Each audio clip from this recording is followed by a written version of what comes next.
जय श्री राम सभी सनातनी भाइयों को। दोस्तों आज हम बात करेंगे बिहार के बारे में। दोस्तों बिहार में राहुल गांधी पहुंच चुके हैं, जबकि चुनाव है दिल्ली में। एक तो राहुल गांधी कितने सीरियस पॉलिटिशियन है, ये सबको इसी बात से पता लगता है कि दिल्ली में चुनाव हो रहे हैं। अभी एक दूसरे पे लात घुसे चल रहे हैं आम आदमी पार्टी भाजपा के बीच में, और यहाँ पे राहुल गांधी जी पहुंच चुके हैं बिहार। क्यों? तो इसके कुछ सवाल आते हैं कि क्यों राहुल गांधी बिहार पहुंचे। तो दोस्तों देखिए, बिहार पहुंचने के साथ ही ये लालू यादव के घर जाते हैं, वहां पे गौशाला देखते हैं, साथ में खाना खाते हैं। दोस्तों वहां पे मीसा भारती, तेजस्वी यादव, तेज प्रताप और रबड़ी देवी जी भी होती हैं। कुछ कांग्रेसी नेताओं, लोकल लीडरों के साथ में, बिहार के यूनिट के लोकल लीडरों के साथ में राहुल गांधी जाते हैं उनके घर में और चर्चा करते हैं, मीटिंग करते हैं। तो इसकी क्या आवश्यकता पड़ी? दोस्तों पहली बात तो यह है, कुछ दिन पहले हमने देखा किस तरीके से लालू यादव ने कहा था कि इंडिया अलायंस को लीड करना चाहिए भाई ममता बनर्जी को, है ना। राहुल गांधी की जगह ममता बनर्जी लीड कर सकती हैं इंडिया अलायंस को, और पूरे इंडिया में जितने भी इंडिया अलायंस के प्लेयर्स है, पॉलिटिकल रीजनल पार्टीज है दोस्तों, इन सब के मत यही थे कि राहुल गांधी की जगह ममता बनर्जी को इंडिया अलायंस लीड करना चाहिए अगेंस्ट नरेंद्र मोदी जी और अगेंस्ट भाजपा। और तेजस्वी यादव ने भी कहा था कि इंडिया अलायंस खाली लोकसभा चुनाव तक ही सीमित है। हम यहाँ पे बिहार की पॉलिटिक्स या लोकल जो विधानसभा चुनाव होते हैं दोस्तों, उसमें इंडिया अलायंस का कोई रोल नहीं है। तो अब राहुल गांधी जी इसलिए वहां पे पहुंचे क्योंकि बिहार के अंदर में कांग्रेस अगर चुनाव अकेले से लड़ी तो दोस्तों घंटा उनको कुछ है नहीं। वहां पे बिहार में कांग्रेस पार्टी आज थोड़ी बहुत जो जीवित है ना, वो भी लालू यादव की पॉलिटिक्स के बदौलत, लालू के दान के बदौलत। नहीं तो आज की टाइम में कांग्रेस का कोई वहां पे ज्यादा अस्तित्व है नहीं। तो इसीलिए दोस्तों आने वाली 2025 में जो बिहार के चुनाव होने वाले हैं दोस्तों, उसको मद्देनजर देखते हुए राहुल गांधी ने यह सोचा कि भाई अगर इंडिया अलायंस का मुखिया मेरी जगह ममता बनर्जी को बना दिया तो वो तो गलत हो जाएगा। अपनी कांग्रेस पार्टी की साख बचाने के लिए हम लोग वहां पे अभी से चले जाते हैं लालू यादव के पास में, क्योंकि लालू यादव को अपने दुई को बिटवा को चीफ मिनिस्टर भी तो बनाना है। उनके जीते जी वो देखना चाहते हैं कि चीफ मिनिस्टर हमारे दुई को बिटवा हो जाए। और सोनिया गांधी जी भी अपने वही सोच रही है कि हमारा बिटवा प्रधानमंत्री की कुर्सी में बैठ जाए, है ना। तो लालू और सोनिया गांधी के रिलेशंस अच्छे रहे हैं। कई बार कांग्रेस को सेंट्रल गवर्नमेंट में बनाने के लिए लालू यादव ने बहुत काम किए हैं दोस्तों, अपने बहुत गंदे हाथ मैले किए इसने। और लालू यादव बिहार की राजनीति में, अब लालू भले चारा घोटाला के केस में कन्विक्ट है दोस्तों, जेल है, इसने भ्रष्टाचार किया है, करोड़ों का स्कैम किया, लेकिन राजनीतिक समझ बहुत है इसके पास। शरद पवार जो है वो ओवर हाइप है, उसको भगवान जाने क्यों इतना हाइप मिलता है, लेकिन असल 4 शरद पवार को खा ले लालू, इतनी राजनीतिक सूझबूझ है उनके पास। तो राहुल गांधी पहुंच चुके लालू यादव के कदमों में, और जाके बात की होगी कि आने वाले बिहार में कैसे चुनाव लड़ेंगे। हालांकि राहुल गांधी ने कल ये भी कह दिया कि हम आने वाले चुनाव में इंडिया अलायंस इकट्ठा लड़ेंगे बिहार का चुनाव, जबकि तेजस्वी यादव वहां पे चुपचाप थे, कुछ बोला नहीं उसने, क्योंकि भाई इंडिया अलायंस है ही नहीं। ये तेजस्वी यादव ने खुद अभी 1.5-2 हफ्ते पहले ही बताया था ना, तो इस पे ज्यादा कुछ बोले नहीं राजद। लेकिन आने वाले चुनाव दोस्तों बिहार में बड़े इंटरेस्टिंग होने जा रहे हैं। क्यों पता है? यहाँ पे एंट्री हो चुकी है प्रशांत किशोर की पार्टी की भी।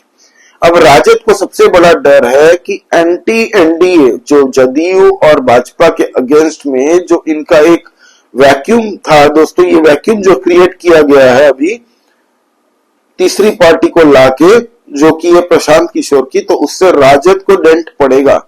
एनडीए के वोटर कमिटेड होते हैं, उनकी वोटर परसेंटेज कभी कम नहीं होती है, तो राजद के सारे वोटर को तो ये ले जाएगा प्रशांत किशोर।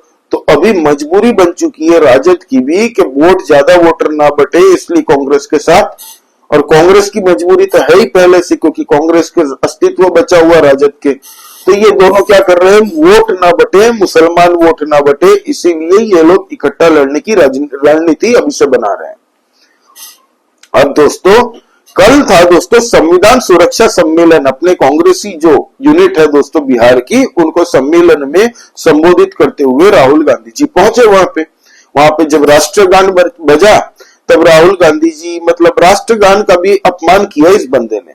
जब राष्ट्रगान बज रहा था ये यहाँ वहां हिल रहे थे स्टेज के ऊपर में, जब किसी ने बताया कि भाई थोड़ा चड्डी में रहो, राष्ट्रगान बज रहा है, थोड़ा डिसिप्लिन हो जाओ, तब जाके ऐसे खड़े हो चुके। खैर ये पहली बार नहीं हुआ, बहुत बार ऐसे पहले भी हुआ है।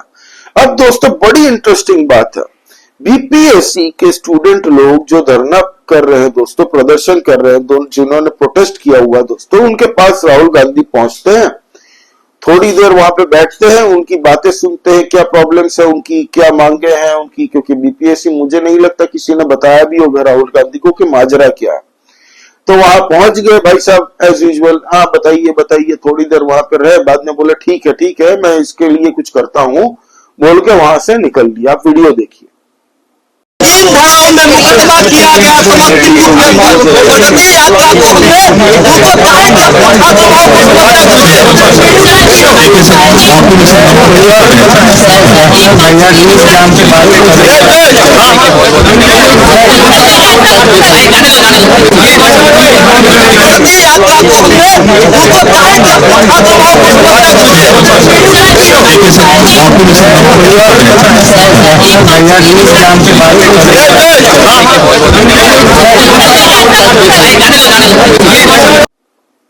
तो देखा अपना दोस्तों, तो ये राहुल गांधी जी की सीरियसनेस है। इनको बिहार ये पहुंचे हैं तो कि पूर्वांचली वोटर दिल्ली में भी है, तो हो सकता है पूर्वांचली वोटर कुछ दिल्ली में कांग्रेस को भी वोट दे दे, इसीलिए शायद उनको भी इन्फ्लुएंस होगा इससे। एक तीर से दो निशाने होंगे, किसी ने बता दिया होगा कांग्रेस को, इसीलिए राहुल गांधी जी पहुंच चुके हैं। लेकिन किसी को अपने बेटे को पीएम बनाना है और किसी को अपने बच्चों को सीएम बनाना है, तो इसीलिए दोस्तों ये मिली भगत की कन्वीनियंस की राजनीति है। दोनों मजबूरी में साथ में लड़ रहे हैं। बाकी लात घुसे थोड़े दिन पहले कैसे चलाए थे एक दूसरे पे राजद की पार्टी ने कांग्रेस के ऊपर में, ये सबको पता है, पूरे मीडिया में अवेलेबल है दोस्तों। अब दोस्तों लालू यादव के घर में जाके इन्होंने ये दिखाने की कोशिश की जैसे कि अब कांग्रेस है आपके साथ, चिंता मत करिए लालू जी। लालू भी चुपचाप बिंदास सियाना बंदा एकदम मस्त होने जा रहा है इनको। बाद में जाते जाते लालू ने ये कह दिया कि इस पे हम बाद में चर्चा करेंगे, आप पहले हो आइए, अपना जो कार्यक्रम है वो सब निपटाइए पहले, इस पे हम चर्चा करते रहेंगे। क्योंकि लालू यादव अब जानता है कि भाई वो राजनीति में कितने साल होगा, राजनीति डायरेक्ट तो कर नहीं सकता, कन्विक्ट है, इसलिए उसने पूरा कमान दे के रखा अपने बेटे को तेजस्वी को कि तेजस्वी अब संभालेगा। तो ये हो रहा है अभी खेला। कल ये था दोस्तों संविधान सुरक्षा सम्मेलन जो था, उसके वहां पे जाके राहुल गांधी ने कुछ ऐसे बयान दिए जिसको सुन के होश उड़ जाएंगे, कांग्रेसियों के भी उड़ जाएंगे। क्योंकि राहुल गांधी ने बात की किस पे, आरएसएस पे। कहा कि मोहन भागवत जी ने भी कुछ दिन पहले बयान दिया था और कहा था कि राम मंदिर के बाद में ही हमें सच्ची आजादी मिली है, सच्चे मायनों में आजादी मिली है। तो इस पे राहुल गांधी बोलते हैं कि ये अपमान है जिन्होंने हमें देश को आजाद करवाया, हमारे भारत के संविधान को हमेशा खतरे में डालने की कोशिश करती है आरएसएस और भाजपा इस देश में। भाजपा और आरएसएस के मिल के कॉन्स्टिट्यूशन बदल देगी, फिर से वही चूरन जो लोकसभा में भाई बदल लेना होता है तो 24 घंटे ना लगे भाजपा को बदलने में, 24 घंटे। जिस तरीके से नोटबंदी कर दी थी ना रातों रात, वैसे कर दिया होता अगर करना ही होता तो। कोई कॉन्स्टिट्यूशन को नहीं करता, आपकी दादी की तरह तो नहीं है जिसने इमरजेंसी लगा दिया था पूरे भारतवर्ष में, जेल भरो अभियान। और ये बात कर रहे हैं संविधान बचाने की। सबसे बड़ा हिपोक्रेट इस बंदे कांग्रेस पार्टी में है दोस्तों। और इस बंदे को देखिए, ऑडेसिटी देखिए, मतलब पूरी पार्टी ने 70 साल देश को लूटा, देश पे अत्याचार किया, उसको छोड़ के अब ये भाई साहब ज्ञान दे रहे हैं कि देश को सुरक्षा कवच दिलवाएंगे हम, कांग्रेस पार्टी संविधान बचाएंगे। इमरजेंसी तो तुम्हारी दादी ने लगवाए थे, उस पर बोलो ना। इमरजेंसी मूवी के खिलाफ में कई तुम्हारे कांग्रेस सपोर्टेड राज्यों में प्रदर्शन चल रहे हैं। इमरजेंसी जो मूवी अभी निकली है कंगना रनौत की, उसके खिलाफ ये लोग तिल मिला गए हैं क्योंकि वो इंदिरा गांधी की पोल खोल देगा। अब दोस्तों वहां पे जाके इन्होंने और भी कई बातें ऐसे की है कि जीएसटी, ये जो जीएसटी कलेक्शन है, गुड्स एंड सर्विस टैक्सेस, तो ये दोस्तों 20 या 25 उद्योगपतियों को ही इससे फायदा मिल रहा है, गरीबों से ऐसे ही जीएसटी लिया जा रहा है। मतलब सोचिए, इस बंदे को पता भी होगा जीएसटी का मतलब क्या है। ये मनमोहन सिंह का एक खाका था, तैयार करके गए थे, प्लान था, जो कि कांग्रेस सरकार आज तक लागू नहीं कर पाई थी 2014 तक। वो तो नरेंद्र मोदी सरकार जीएसटी लेके आई दोस्तों, पूरे भारतवर्ष में एक इनकम टैक्स सिस्टम लगाया, एक टैक्स सिस्टम लगाया, है ना। अब दोस्तों एक टैक्स एक भारत होना चाहिए, लेकिन जीएसटी ये एक टैक्स सिस्टम लेके आए पैन इंडिया में। अब दोस्तों इनकी बातें ऐसी है कि जीएसटी है उद्योगपतियों को फायदा पहुंचाने के लिए। क्या कोई लॉजिक लग रहा है आपको इस बात की? कोई सेंस बनती है?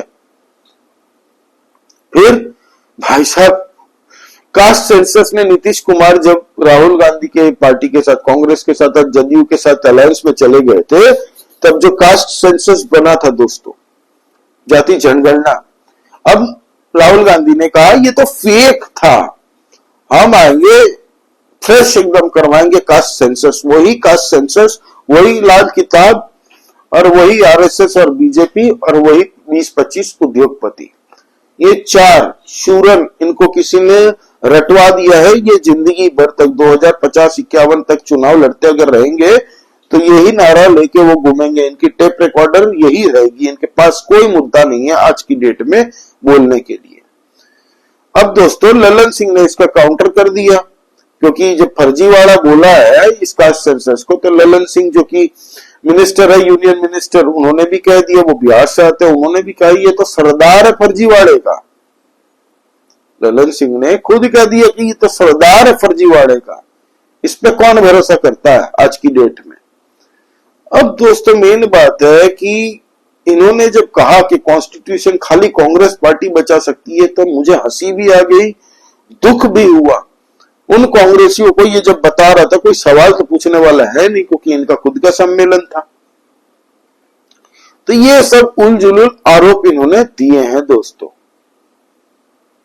फिर भाई साहब एकदम हमारे विधायक, संसद जो है, विधायक सांसद, ये लोग हेल्पलेस है।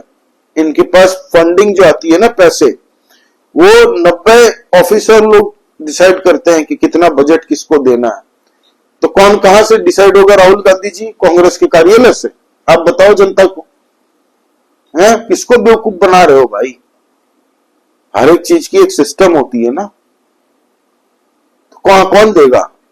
रणदीप सुरजेवाला?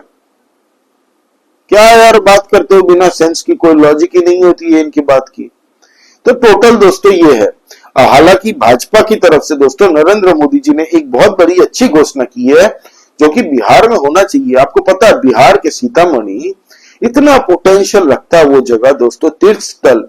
वहां पे जानकी माता का टेम्पल बनाने के लिए दोस्तों भाजपा ने, सेंट्रल गवर्नमेंट ने, मोदी सरकार ने मंजूरी दे दी है दोस्तों। अयोध्या स्टाइल में वहां पे भी एक बहुत बड़ा मंदिर बनेगा। आप सोचिए कितना बड़ा तीर्थ स्थल होगा दोस्तों, नेपाल से कनेक्टेड है, पूरे भारतवर्ष से लोग आएंगे और अपने आप में ये टूरिस्ट हब बन जाएगा दोस्तों। कितना ही अपॉर्चुनिटीज यहाँ पे होंगी। तो ये मुझे लग रहा है बहुत पहले हो जाना चाहिए था। बिहार इतना पोटेंशियल लगता है दोस्तों कि बिहार के लोगों को अगर अपॉर्चुनिटी मिल जाए ना, अच्छे स्टेट को पीछे छोड़ दे बिहार, इनको अपॉर्चुनिटी नहीं मिलती। राहुल गांधी ने कहा कि हम आएंगे तो बिहार को लेबर की फैक्ट्री बनाएंगे। सोचिए आप, लेबर की फैक्ट्री बनाएंगे बिहार को, मतलब आप सोचिए इनको क्या लेबर ही जिंदगी भर बना के रखोगे भाई? बिजनेस हब बनाओ ना, इंडस्ट्री हब बनाओ ना। इनको बातें करनी है, जबकि हालांकि तुम्हें करना तो कुछ है ही नहीं। आज तक बिहार में कुछ नहीं किया इन कांग्रेसियों ने। सेंटर में जब इनकी सरकार थी और यहाँ पे लालू का जंगल राज था, पूरे बिहार खत्म कर दिया इन लोगों ने मिलके, पूरा नेग्लेक्ट करके रखा था दोस्तों बिहार को। हमारे जो बिहार के आज की जनरेशन है ना, उनको नहीं पता होगा, जो आजकल की जनरेशन है वो अपने फैमिली से सबने सुना होगा जंगल राज के बारे में। वो बिहारी है तो जहां भी वो गए होंगे दूसरे राज्य में, उनसे भी स्टोरी सुनी होंगी। पूरे देश में सबको पता है जंगल राज और कांग्रेस ने किस तरीके से लूटा है बिहार को, और बिहार को लूटने दिया लालू यादव को, वो सबको पता है। अब इनको लग रहा है लेबर फैक्ट्री बनाएंगे। क्यों भाई, बिजनेसमैन बनाओ, इंडस्ट्रीज खोलो। जितनी इंडस्ट्री बंद हो चुकी थी इतने सालों में, उनकी 50% इंडस्ट्री भी आज चालू हो चुकी ना बिहार के अंदर में। तो बिहार की उन्नति डबल रेट से होगी। प्लस टूरिज्म में दम है बिहार में। नालंदा यूनिवर्सिटी से लेके सीतामढ़ी से लेके कितनी, गया ले लो, हर एक जगह में पोटेंशियल है। टूरिस्ट स्पॉट अगर बना दिए गए तो आज बिहार कहां पहुंच जाएगा। लेकिन इनको खाली बयानबाजी करनी है। आज तक जितने भी कांग्रेस शासित राज्य अभी हैं, क्या हाल है वहां पे आप देख ही रहे होंगे, न्यूज तो आपको भी मिलते होंगे। तो ये राहुल गांधी जी मजबूरी में वहां पे गए थे। एक काम में अगर दो काम निकल जाते हैं तो इसीलिए वो गए थे, अपनी इंडिया अलायंस की चड्डी बचाने के लिए कि Rahul Gandhi leader of opposition है, तो वहां पे उनको इंडिया अलायंस उनको ही लीड करने दिया जाए। और दूसरी बात है, आने वाले चुनाव में कांग्रेस को जरूरत ज्यादा है राजद की, और इस बार राजद को भी जरूरत। प्रशांत किशोर ने तो हालांकि अभी थोड़ी देर पहले बाइट दी है और उन्होंने कह दिया कि ये बीपीएससी स्टूडेंट के साथ जो मिलने गए ना, ये दिखावा, बहुत देरी कर दी गुरु। हमने तो अनशन भी कर लिया, इनके लिए लाठियां भी खाई, ठंडे पानी से हमें नहलाया भी गया।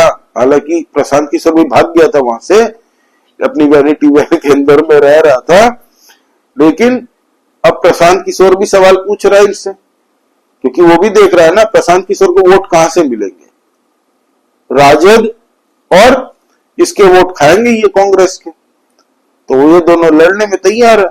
जदयू और भाजपा भी बोल रही है ये घूमना है यहाँ पे, और कुछ नहीं है, नौटंकी इनकी। कोई सीरियस लेता ही नहीं है बिहार में राहुल गांधी को।